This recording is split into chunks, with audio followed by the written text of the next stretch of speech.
The David Pakman Show at davidpakman.com.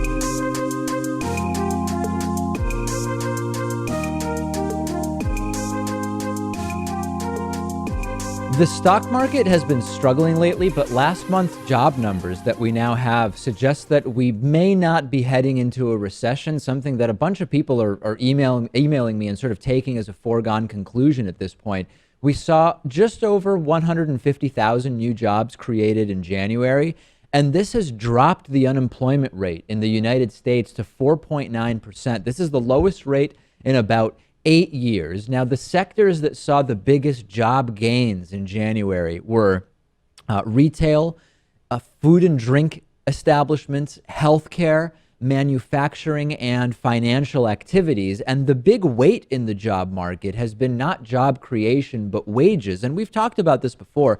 There's this broader systemic problem at this point, as most new productivity that workers are creating is going disproportionately to the top 1%. We did see a 0.5% increase in wages during January of 2016. Now, a couple of interesting internal demographics when we look at the unemployment rate that I think are interesting. First, let's look at unemployment by race. If you look at unemployment by race, unemployment hitting Asians the least at only 3.7% unemployment, followed by whites at 4.3%, Hispanics at 5.9%, and Black Americans at 8.8%. And not surprisingly, the more education you have, also the less likely you are to be unemployed. Those who have no high school degree have an unemployment rate of 7.4%, whereas those with a high school degree see a lower 5.4 unemployment rate.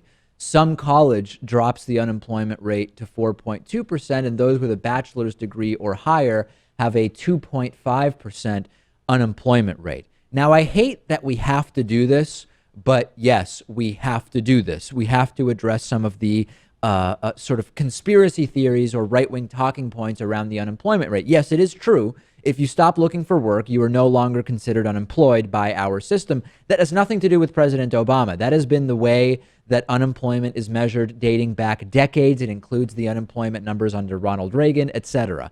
Now, you will also hear from the right, as you know, Lewis, that 90 million people are currently unemployed. If you look at that 90 million number that the right wants you to believe in order to slam President Obama, that includes retired people who have just retired by choice. It includes high school juniors and seniors who aren't working. If you went to high school full time, were you considered unemployed? Were you part of the unemployment problem when you were just going to class and focusing on that? I don't think so. It includes all college students who are not working. It includes stay-at-home parents who are staying at home by choice. So these talking points will really rot your brain, Lewis. And every time we do a report on jobs numbers, we hear from people, David, there are 90 to 100 million people that are unemployed in this country. If you look at the, quote, real numbers, that is absolutely bogus. We can have a real conversation about how the unemployment rate is measured. That is absolutely legitimate. But to suggest that today those numbers are being cooked by how unemployment is being reported, absolutely bogus. People have got to get off those drugs, Lewis. They're drugs that will rot your brain. Yeah, I mean, it sounds like fear mongering, and I don't really see it being used as kind of a campaign, I don't know, a campaigning tool or anything like that. It's just more about slamming Obama and the current administration than anything. No doubt about it. And just a very flaccid attempt at criticizing President Obama based on how the Bureau of Labor Statistics has been reporting job data for decades upon decades. So let's leave it there, and we will continue to track the real issues, which are the wage problem, productivity growth going to the top 1%. We have real issues in the job market, upcoming technologically based unemployment, absolutely legitimate issues. 90 million people unemployed, conspiracy theories, not worthy of more time than merely reminding you that you'll hear that stuff and it'll rot your brain. So it reminds me of when that DARE officer came in to school and would say, just say no to drugs. We've criticized the effectiveness of that DARE program. When it comes to these right-wing talking points, you've got to stay off of this stuff, because your brain on those right-wing talking points is not a pretty picture. There were a bunch of debates since our last show on the Democratic side. There was a debate on the Republican side. we don't need to get into all of the minutia. The big thing I got from it was this moment where Republican presidential candidate Marco Rubio, he seemed to sort of have like a malfunction. If you think of the Marco Rubio robot, he seemed to have a big malfunction where he was stuck on repeat and he repeated the same line 3 or 4 times. He was in a sort of talking point coma, and he was destroyed by New Jersey Governor Chris Christie. There was a conversation where Chris Christie pushed back against Marco Rubio saying, listen, Marco, you just vote on stuff in the Senate or you don't. I actually ran a state and I was an administrator and I know how to get stuff done. Now, this is a debate that goes on between governors and senators all the time, but Marco Rubio really got destroyed here. Let's look at the first clip here. This is Marco Rubio's first answer where he repeats this talking point about the notion that President Obama doesn't know what he's doing. And then I will play for you immediately Chris Christie's brutal takedown of Marco Rubio. Take a look. And let's dispel once and for all with this fiction that Barack Obama doesn't know what he's doing. He knows exactly what he's doing. Barack Obama is undertaking a systematic effort to change this country, to make America more like the rest of the world. Okay, and then we can continue, Lewis, because I think we had as part of that clip Christie's answer, right? The fact is, Marco, you shouldn't compare yourself to Joe Biden, and you shouldn't say that that's what we're doing. Here's exactly what we're doing. You have not been involved in a consequential decision where you had to be held accountable. You just simply haven't. And the fact is,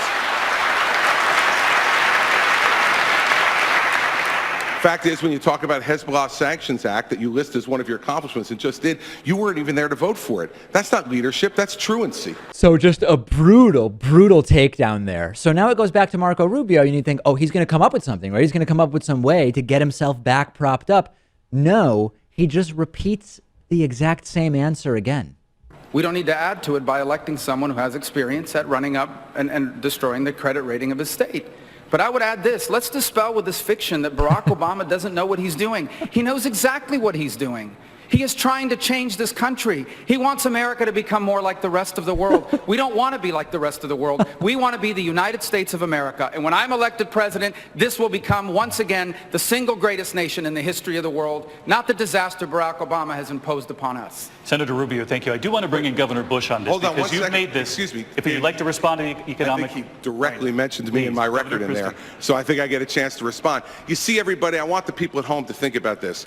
That's what Washington, D.C. does. The drive-by shot at the beginning with incorrect and incomplete information, and then the memorized 25-second speech that is exactly what his advisors gave him. See, Marco, the thing is this. When you're president of the United States, when you're a governor of a state, the memorized 30-second speech where you talk about how great America is at the end of it doesn't solve one problem for one person. Lewis, brutal takedown. What is wrong with Marco Rubio just repeating the same thing about Obama, and then Chris Christie absolutely just flattening him? And this is not a joke about Chris Christie or anything like that. Just flattening the rhetoric from Marco Rubio here, making him look really bad. You don't see that very often. I No. mean, you see talking points recited in different ways. Right. That's very common. But I mean, word for word. Yeah. Incredible. And it doesn't stop there. Yeah. So now it goes back to Rubio. Rubio finally, right, he's going to get a chance to say something else and really push back against Chris Christie. No, he said the same thing again. Got hit by a massive snowstorm 2 weeks ago. You didn't even want to go back. They had to shame you into going back. And then you stayed there for 36 hours, and then he left and came back to campaign.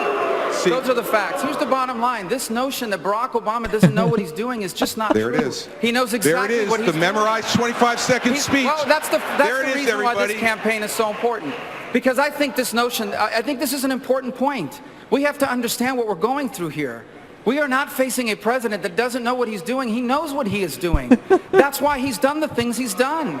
That's why we have a president that passed Obamacare and the stimulus. All this damage he's done to America is deliberate. This is a president that's trying to redefine this country. That's why this election is truly a referendum on our identity as a nation, as a people. Our future is at stake. This election is not about the past. Yes, he really seemed in over his head here. I mean, Marco Rubio is going to need a fire hose to keep himself hydrated in a debate against Hillary Clinton or Bernie Sanders. Those little sips of water he's finding it necessary to take during Republican debates, He's going to need to be covered. He's going to need to be dumping buckets of water on his head because he really, really looked in over his head here. Yeah, well, maybe a cold bucket of water might have snapped him out of that coma he was in. Talking point coma. And apart from the very strange reciting of this whatever, what is the point of running your entire primary campaign against Obama? Exactly. You have a stage full of opponents here. Exactly. You're not doing yourself any favors. And his big criticism, his completely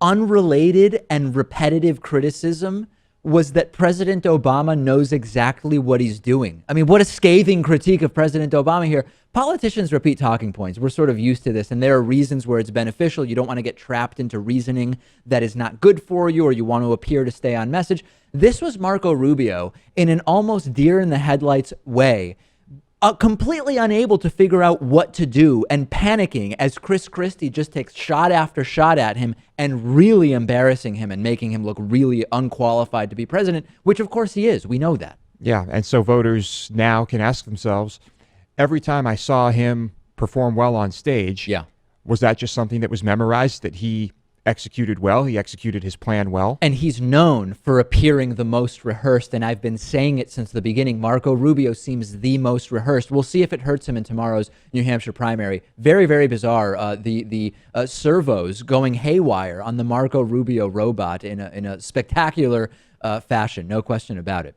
Let's talk a little bit about very, very interesting new numbers from the Democratic presidential campaign. We've had single polls here and there putting the Democratic nomination very, very close between Hillary Clinton and Bernie Sanders. But we now have two new national polls which have this race tied nationally. If true, this is a blockbuster. Take a look at this. A new Quinnipiac poll has Hillary Clinton at 44% and Bernie Sanders at 42%. That is a difference of +2 for Hillary Clinton with a margin of error of 4.5, plus or minus, meaning that it is statistically a tie.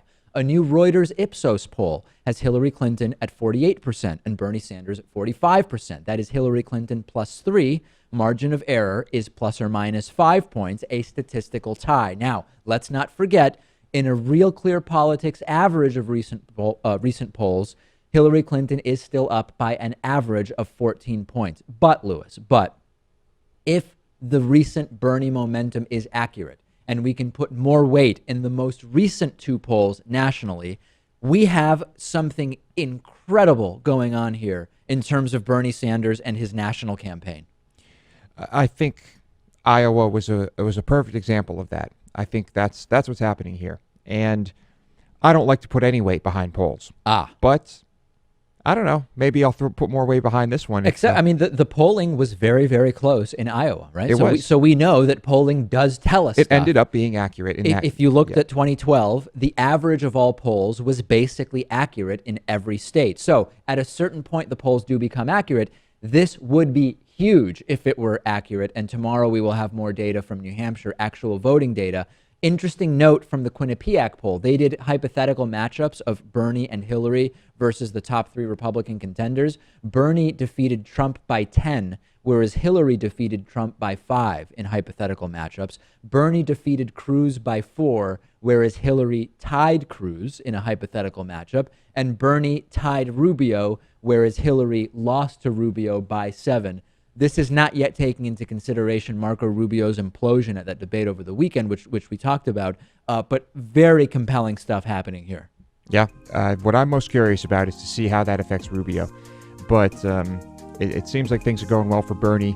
That makes me happy. We will continue to follow it. I'm on Twitter at dpacman. Lewis is on Twitter at lewismotami. The David Pakman Show at davidpakman.com.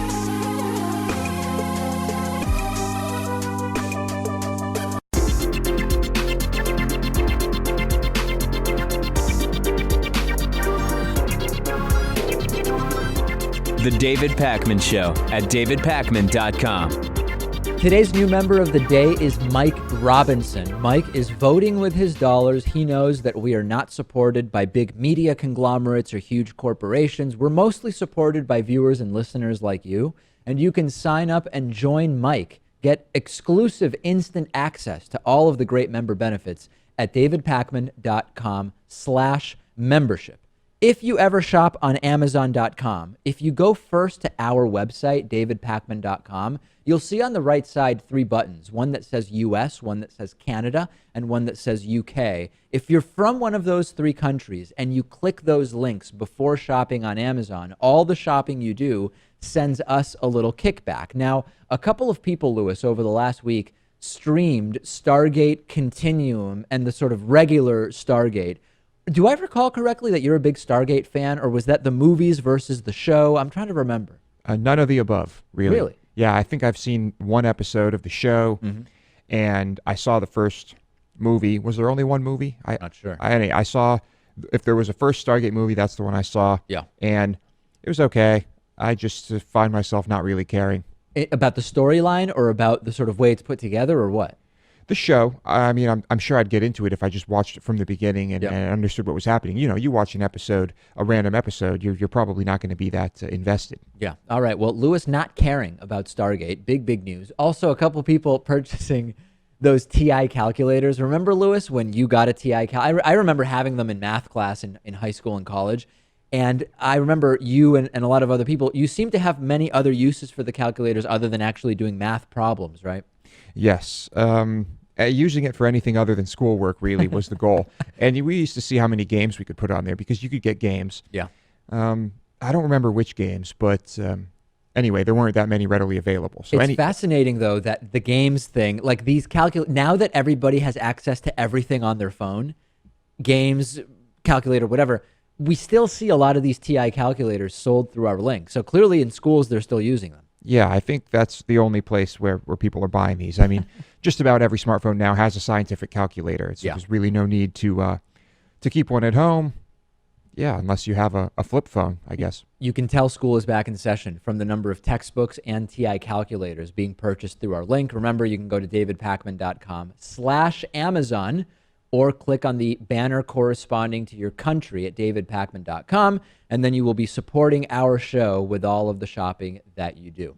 Okay, last week we talked to you about the false notion, I'm talking like Marco Rubio here, about this false notion that the coin flips, which Hillary Clinton won, reportedly 6 in a row, turned the election in Iowa in some way. What is true is that the Iowa Democratic Party yesterday updated the results of the Iowa caucuses after discovering some voting discrepancies in the tallies in 5 precincts. Now, here are the key sort of bullet points about this. Number 1, this is nothing to do with the coin flips. Okay, nothing to do with the coin flips. Number 2, this also did not change the ultimate results. The ultimate results in Iowa are that Hillary Clinton was first with 700.47 state delegate equivalents, or 49.84% of the vote.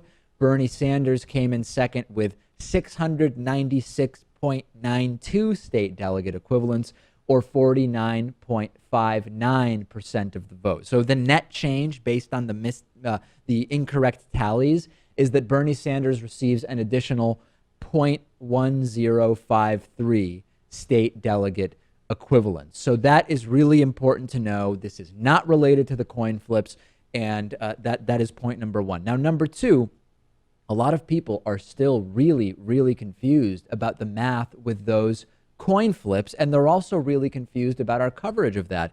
Immediately, Lewis, after we talked about these coin flips, I started getting YouTube comments and emails from people saying, for example, how much money per video does Hillary give you to shill and make excuses for her? We've been pretty clearly pro-Bernie with regard to realizing that he's the more progressive candidate. Just because we don't believe that Hillary Clinton stole or manipulated or whatever these coin flips, or that the coin flips gave the election from Hillary Clinton, from Bernie Sanders to Hillary Clinton, that doesn't mean we're shilling for Hillary. It's very surprising, Lewis, when we do 10 videos saying, here's why Bernie's more progressive, one video saying, hey, by the way, those coin flips didn't give the election to Hillary, all of a sudden we're shilling for Hillary. Well, that's the problem with YouTube, I guess. Many of these people probably don't watch the show and have no idea. So they watch one video where we say the coin flips have not determined the election. Yeah. In Iowa, the caucus, and well, I guess we're shills. And then also still confusion about the coin flip math, which I thought I explained pretty clearly. Let's put up a quote on screen from a YouTube comment. Sorry, David, but you were completely wrong on the improbability of 6 coin tosses in a row coming up the same. I've taken statistics too, graduate level for my career in archaeology, use statistics all the time. Oh, also, I'm a Bernie fan, not a conspiracy theorist. From Wikipedia on explaining why the probability is 1/2 for a fair coin. If one flips I'm guessing they meant fair coin 21 times, then the probability of 21 heads is 1 in 2,097,152. However, the probability of flipping a head after having already flipped 20 heads in a row is simply 1/2. That is exactly what I said, which is that no matter what the results of a prior coin toss, the following coin toss has a 50% chance of being whatever, the same thing. However, if the question is, what are the odds of X number of heads in a row, then it is 1/2 times 1/2 times 1/2 for the number of coin flips you're looking to explore. That is exactly what I said, and people correcting me saying, no, what I said is not right. What they say is right, yet they're saying the exact same thing as I said. Another problem where people watch things and they just aren't paying close enough attention. Yeah. That's, we see that in our, that's why we have the elected officials we do, right? Because people don't pay attention. No doubt about that. Absolutely. Here's something that is really a pretty serious issue to me. Let me first sort of set it up. Former Secretary of State Madeleine Albright, who I'm a big fan of, introduced Hillary Clinton at an event in New Hampshire over the weekend, and she told the crowd and voters in general, there's a special place in hell for women who don't help each other, sort of meaning if you don't vote for Hillary Clinton, if you're not a woman voting for a woman to help her, then there's a special place in hell for you. Now, Madeleine Albright was the first woman to be Secretary of State. She served during Bill Clinton's administration, and she talked about this idea that women need to be helping other women. I think Madeleine Albright is terrific. But for me, any implication that women should vote for Hillary Clinton because she is a woman is absolutely bogus. And I want to speak very clearly here because I don't want to be misunderstood, although I'm sure I will be, as Lewis talked about in our last segment. Women make up more than 50% of the population in the United States. We have had 0% woman presidents. It has been 100% male presidents. This makes no sense. This, to me, it is statistically impossible in my mind that with 50-point-something% women making up our country, that the best candidates have always been men. It is just absolutely impossible for me to believe. So I think it is a problem that we have never had a female president. That being said, voting for a woman to be president merely because she is a woman, aside from whether if you're a progressive, that woman happens to be the most progressive candidate or whatever, voting for someone because of their sex, to me, is the same as not voting for someone because of their sex. We need to be making an analysis here, Lewis, on issues. Now, if you believe that Hillary Clinton is going to be on balance better for women based on her policies, then I have absolutely no problem with supporting Hillary Clinton over Bernie Sanders, depending on how much weight you place on women's issues. Absolutely legitimate. But the idea of supporting a female candidate just because she is a woman is ridiculous. Now, I also want to make another point, Lewis. I don't think most women who support Hillary Clinton are supporting her because she is a woman. Sure, it exists in the same way that some black voters supported President Obama because he was black. But as we know, black voters don't just support black candidates. Ben Carson has almost no support from black people.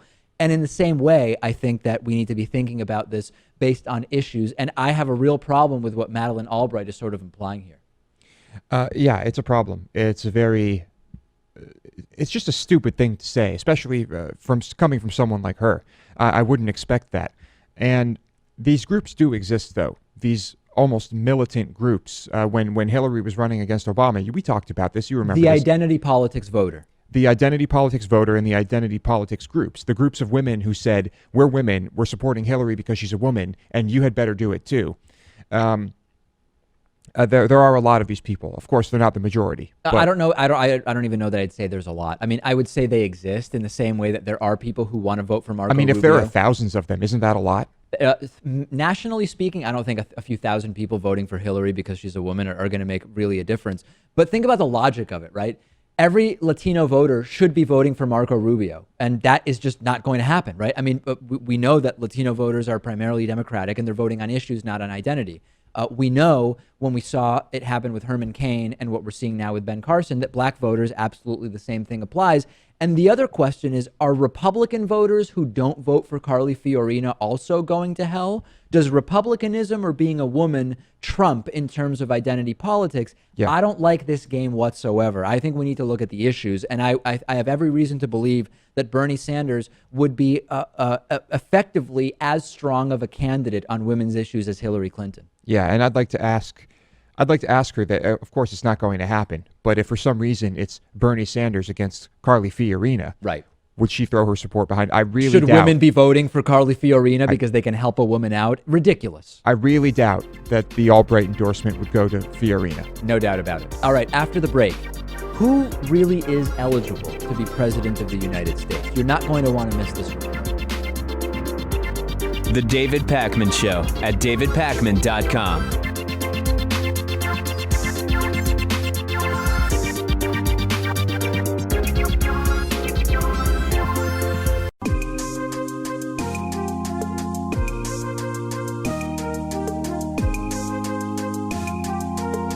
Welcome back to the David Pakman Show. We all remember the conspiracy theorist that made claims about the birth of President Obama starting around the 2008 election. He's ineligible to be president because he was born in Kenya or because his birth certificate is fake or whatever. The newest Obama birth certificate that's been released by the White House has been altered in literally dozens of ways, and it's been altered in ways that are so obvious. What is important is for this issue of Obama's use of a stolen Social Security number and forged IDs. A birth certificate is not even close. A certificate of live birth is not even signed by anybody. I saw his. I read it very carefully. Well, it's an interesting issue that has gone on for so long, and it's one that the president could have solved very early on. All he had to do is just answer some questions and show his document, and then have people do an attestation that this, in fact, is a legal document. You see this fold? This has clearly been photocopied from a book. You see that? It kind of folds back to almost like the binding of a book. Yes. And then for some reason, there's a green border around it that had to be photoshopped in. I'm trying to figure out why they would do that. Well, this whole border is suspect. These people, who are pretty much exclusively conservatives and are often known as birthers, were more vocal about this before President Obama released his long-form birth certificate in 2011, which proved his natural-born citizenship, although many birthers still went on to say that even that long-form birth certificate was fake. But we don't hear from Obama birthers as much anymore. Today, there's a movement attempting to delegitimize a new presidential candidate based on the circumstances of his birth. Of course, I'm talking about the controversy surrounding Ted Cruz and his status as a, quote, natural-born citizen, derived from the fact that he was born in Canada to an American mother and Cuban-Canadian father. You can't have somebody running if the Democrats are going to, at some point, and one of them threatened to bring a suit a long time ago. A child of a citizen of the United States born abroad or born wheresoever is a citizen if that he or she so chooses. So there's no doubt but that Ted Cruz is a citizen of the United States. But that would mean the moment he's born, that's natural born. But he has to be a natural born citizen. But that is natural born. All right, let's go back. This Constitution says natural born Americans, so now we're counting Canadians as natural born Americans. How does that work?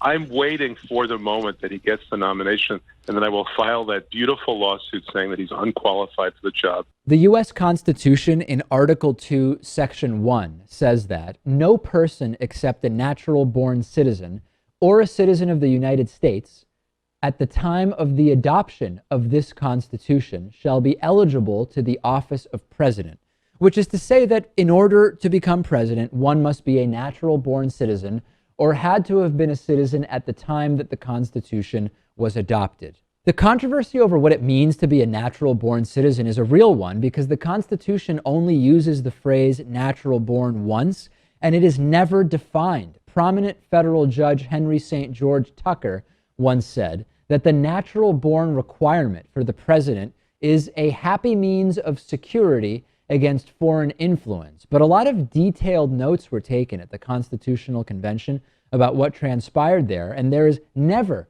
mention of any discussion among the founders as to what exactly a natural-born citizen is. Through the 20th century, the consensus among experts has been that the status of natural-born citizenship applies to anyone that is born on U.S. soil. This has been established by pre-constitutional precedents from English common law, as well as U.S. court cases, including the Supreme Court case United States v. Wong Kim Ark. But over the past 20 years or so, legal scholars have begun interpreting natural born to be even more broad and inclusive, holding that anyone who is a citizen by birth is natural born. This refers to anyone who is automatically granted citizenship at the moment they're born, such as children who are born overseas to one or more American citizen parents, like Ted Cruz. This definition has been reaffirmed several times by nonpartisan studies by the Congress Research Service, and it is today the predominant interpretation of natural-born citizen among legal experts. So, as I mentioned before, Ted Cruz was born in Canada. His mother was an American citizen, his father a Cuban-born Canadian. Ted Cruz has most likely always been an American citizen from the moment of his birth and is therefore a natural-born citizen by accepted modern standards.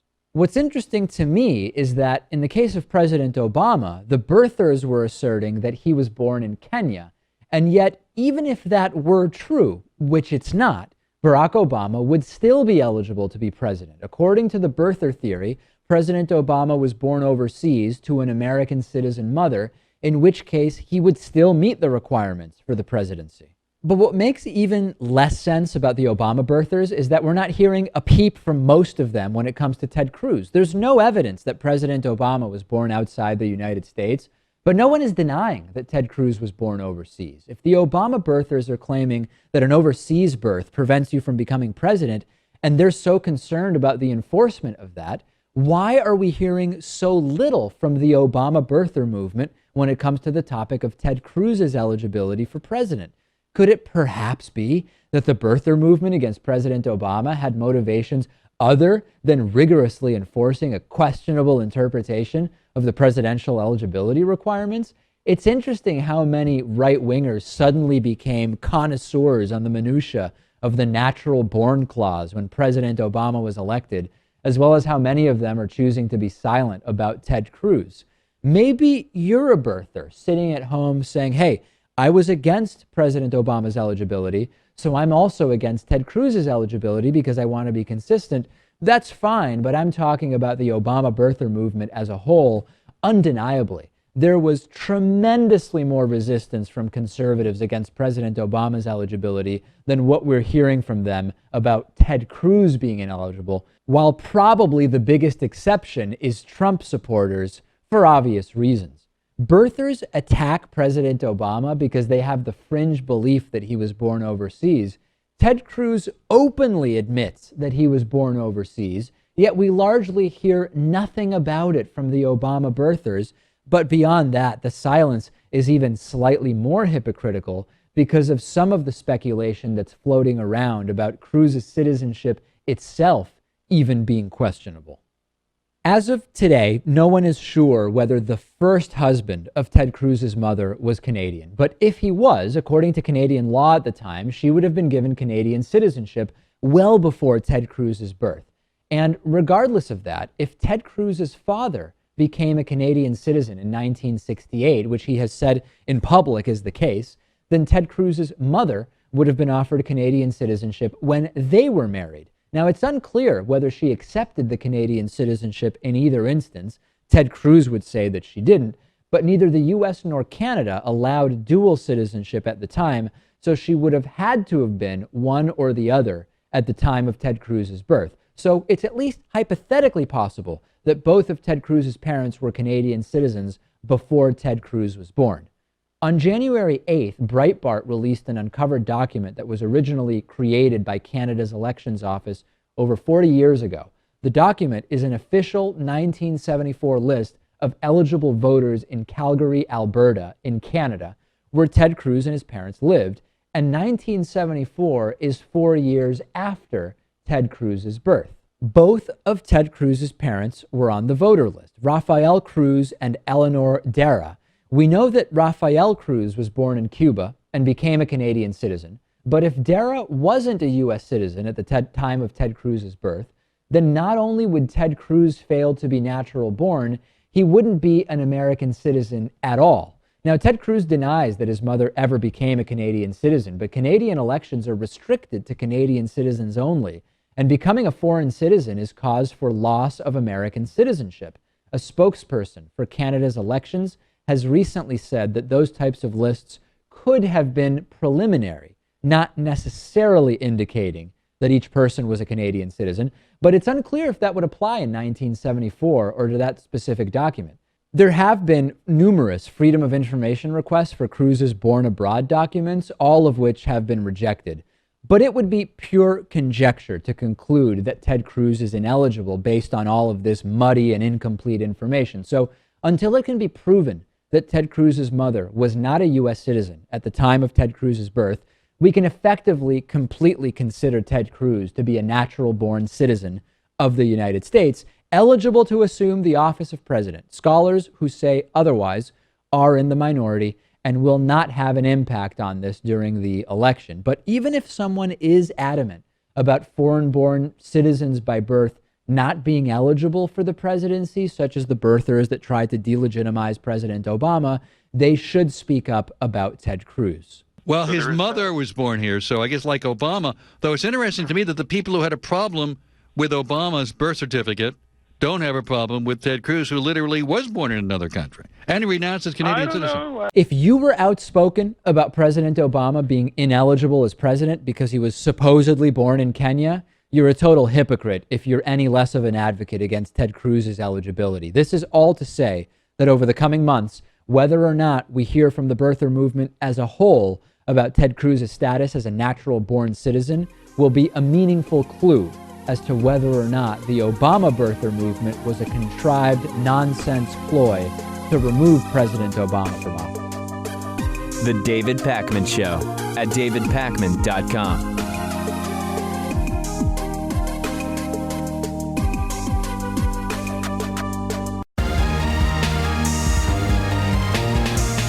The David Pakman Show at davidpakman.com. Last week or the week before, I brought you the story about Howard Dean, former presidential candidate on the Democratic side, Democratic operative, all-around Democratic guy, who was formerly in favor of single-payer health care, basically coming out against it, right? And he was on MSNBC. He was introduced just as a political analyst. He all of a sudden said, you know, things could get a little chaotic if we try to move to a single-payer healthcare system. We know that in the past he was huge on single-payer. All of a sudden he's not. And as it turns out, he is a senior advisor to the law firm Dentons, where he worked with the firm's public policy and regulation practice, which is a euphemism for being a lobbyist, right? He all of a sudden is a paid lobbyist. He's no longer in favor of single-payer health care. And now Howard Dean is back on MSNBC, again, not labeled as the lobbyist that he is, and he's equating super PACs to labor unions in a way to criticize Bernie Sanders and support Hillary Clinton. I am really, really not happy, Lewis, with this change that we are seeing in Howard Dean, which happens to be, I mean, causation and correlation are two different things, but all of a sudden he's a lobbyist and he's supporting all of these different ideas. Here he is saying, hey, super PACs and labor unions are kind of the same thing. Take a look. Was it a mistake politically to show herself to be so closely tied financially to the Wall Street This got mentioned on Morning Joe the other day, and I said, well, I didn't think she'd done this, and Joe went and found out, you know, that she'd given speeches to colleges, for example. It turned out that that money was either put up by donors and had nothing to do with the colleges, and a lot of it was given back to the Clinton Foundation, which is a major charity which has done great things for people all over the world. Why does Hillary Clinton have to put up with a double standard? I don't hear anybody asking Bernie Sanders for his transcripts for some speech he made with the labor union. And for Bernie, even frankly, for Bernie to say that he doesn't have a super PAC, labor unions are super PACs. Now, they're super PACs that Democrats like, so we don't go after labor unions. This is so ridiculous. A union-affiliated PAC can solicit donations from their membership, right? The working class, people working who are union members. It's not connected to these super PACs that are funded sometimes anonymously. They can take donations from anybody, including big corporations and even other PACs, as we've seen happening on the Republican side. One PAC, the Ted Cruz PAC, supporting a Carly Fiorina PAC, etc. Howard Dean is either a fool or trying to confuse people. You have to be a member of the union to donate, and there are limits. And the idea that a union, which is bundling donations from a whole bunch of workers, is the same as a super PAC taking millions of dollars from one person, there is no similarity here, not to mention the filing rules that the union PACs have to abide by. This is an attempt to make it seem as though the money behind Bernie from unions is the same as the money behind Hillary Clinton from these big super PACs and unknown anonymous millionaires. It is not, and this is shameful. Are super PACs people? Right. Yeah. I mean, super PACs exist for the sole purpose of skirting campaign finance rules. Disclosure. Right? Disclosure. Preventing it's disclosure. like amounts of money, anonymity. I think that unions, it's pretty clear that they actually achieve something. They serve a purpose. He's deceiving people. Unions are made up of many, many, many people who are pooling small amounts of money to stand up for what they determine are their best interests. They are not made up of one or two ultra powerful or wealthy people with one goal. The difference between 200,000 people casting a vote with their dollars to elect someone versus one very wealthy, powerful person deciding to use a whole bunch of money that most people will never even see in their lives to support a particular candidate. This is absolutely not the same thing. Howard Dean has gone completely off the deep end, and it is really, really sad to see. Back in June of 2015, I told you that the state of New York has officially banned fracking. They studied it for 7 years, and the Department of Environmental Conservation said we are going to stop all fracking for the time being until we know more about its safety or lack thereof. But for now, we are going to be cautious. This was a good decision. And now the federal government is going to stop approving any new oil fracking off the California coast until studies on its safety for the environment are finished. And there have been a few separate deals reached with a pair of environmental organizations, which will require the Department of the Interior to review whether the well techniques that are being used are causing problems in terms of the environment, whether they are causing problems in terms of water quality, whether they cause problems in terms of how they affect marine life. And the federal agencies involved are going to have to complete a sort of review by the end of May and determine whether they need even more in-depth analysis. Now, Lewis, I know that these are temporary limitations, but any limitation we can have on fracking, be it temporary or permanent, I welcome, because we really don't need to be fracking. We really need to be moving in the direction of alternative energy. And any dollar that goes towards fracking is going to be one more obstacle in the way of getting off of fossil fuels altogether. Although I get that we are such a fossil fuel centric culture and economy that that's not going to be any easy task. But I guess a small win is still a small win. A temporary win. Yeah. I mean, it doesn't mean that fracking won't resume, and we know what money can do. So we'll see how these studies or evaluations go. I mean, the research is already out there. All the information that we need to determine as whether or not fracking is safe is out there. But no, now they need to do their own studies, their own investigations and evaluations. It's silly. And this may not come as a surprise to you, Lewis, but the American Petroleum Institute, which intervened in the cases as a defendant and didn't agree to the settlement, put out a statement saying, hey, we don't think that environmental review is needed. I don't think we need a moratorium. We don't think, I guess they were saying, we don't need a permit moratorium. We don't need any of this stuff. Shocking, Lewis, that the American Petroleum Institute thinks fracking is just fine. Yes, I wonder where, if they're just looking out for themselves and for profits. Do you think that could be? I don't know. I'm sure they're really great people. And by the way, the low oil prices are also making fracking more of a question mark. We've seen a lot of fracking operations sort of question whether at these current oil prices, it's even economically logical to be doing that. And I think this is yet more evidence for why we should be moving away.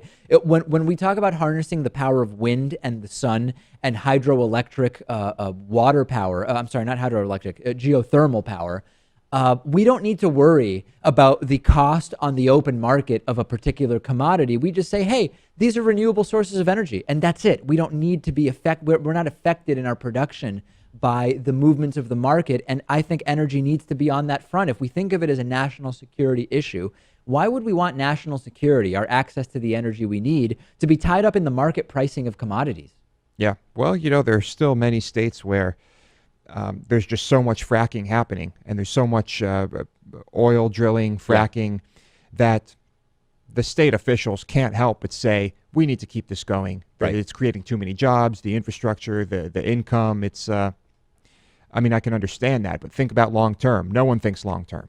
Absolutely. Especially not when you get reelected every 2 or 4 years. That we've talked about too. We have a voicemail number. It's 219-2-DAVID-P. I did a story last week about a dad who beat his daughter with frozen bacon while citing that the Bible allows for it. And a few people noticed something about the picture we had up on the screen. Let's take a listen to this first voicemail. Hi, this is Mietta. I watched your show in regards to Christian dad beats daughter with bacon while quoting Bible. I wanted to inform you that on the bacon package of the picture that you show behind yourself while you're talking about this situation is a picture of Jesus' face himself is on the bacon. It's like a side profile of him. Yeah. I wanted to bring that to your attention so that maybe you can bring the subject back up, because I think there's more of a bigger picture here in regards to the situation. Yeah, there's a bigger picture for sure. And one more voicemail on the same topic. Yeah, I just was watching the David Pakman show. Have him take a look at that picture of bacon. There's a face on there. Kind of interesting. Yeah. So, Lewis, this was deliberate. I mean, you picked a picture. It was meant to be sort of a joke. Right? Let me explain how television works to some people. Any picture that comes up is a picture that we hand select. And we were talking about someone quoting the Bible while beating their daughter with bacon. And so I typed in Jesus bacon, and there it is. Right. So it was deliberate. Of course it was deliberate. And not also, might I add, this picture could have easily been photoshopped. Yeah. To put Jesus' face in the bacon. This does not mean that Jesus is listening to our story, right, or has anything to say about the dad who was quoting the Bible and using frozen bacon as a weapon. Lewis gets agitated when people question his production skills. That, I think, is the big takeaway today. On the bonus show today, ghost cab riders in Japan, Ted Cruz's new email scheme, and a New York City cop beaten by other cops is awarded $15 million. DavidPakman.com/membership. Do not miss today's bonus show. It's a doozy.